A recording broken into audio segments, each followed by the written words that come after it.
Come back Dear in. Ben. Ben's gonna be like, something's different. in this one." Oh wait. Oh, you know that United Cigar thing's the first thing going. Right to my fucking house. All right. Are those bullet holes? No. All right, 3.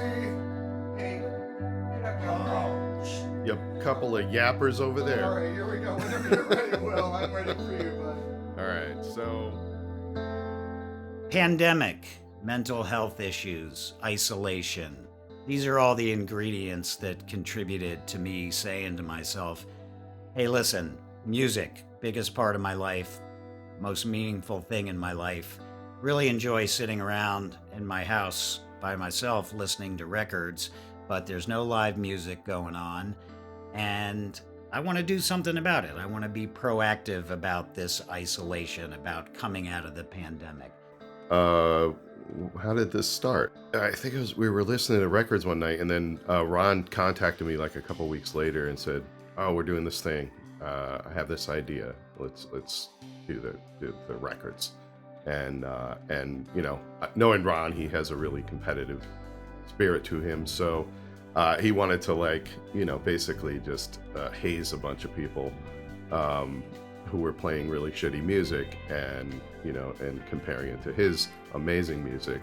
And I said, hey, you know, I'm thinking of putting a group together where we get together once a month and we sit around and we play records for each other and we talk about them, we argue about them, we fight about them. And, you know, does that have any interest for you? There were 3 bags on the very first session, and a little bit of excitement as well as nervousness. You know, in the end, after, you know, everybody went through their albums, the camaraderie was almost immediate and has just grown to great lengths, which I'm very pleased about.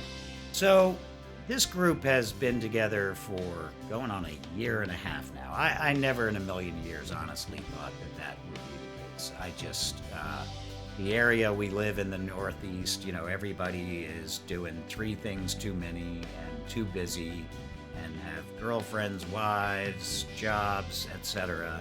So that in itself is kind of a mini miracle. You know, it's funny, nobody talks about how hard it is to make friends when you're an adult.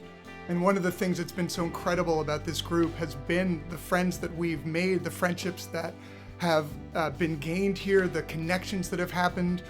The community that was built through this group is something that was pretty profound for me and that I felt very early on.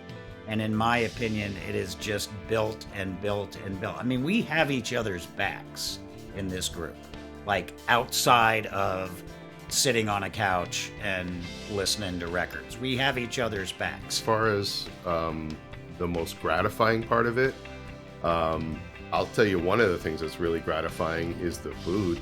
We all host one of these things, and I've hosted 2. I think, you know, Bill's hosted a couple, Ben's hosted one. There's like, and Gary and Ron have hosted a few of these, and the food has been amazing. Like, people step up and make delicious meals for each other. You know, we communicate with each other as the group. We communicate with each other individually, and it's just a fantastic thing. It doesn't get any better than that. And then when you're breaking bread with friends like this, it sealed the deal. And it really is meaningful to have a bunch of people get together. We are of different ages. We are all in different family situations. We work in different types of jobs. And yet the connective tissue for us is the music.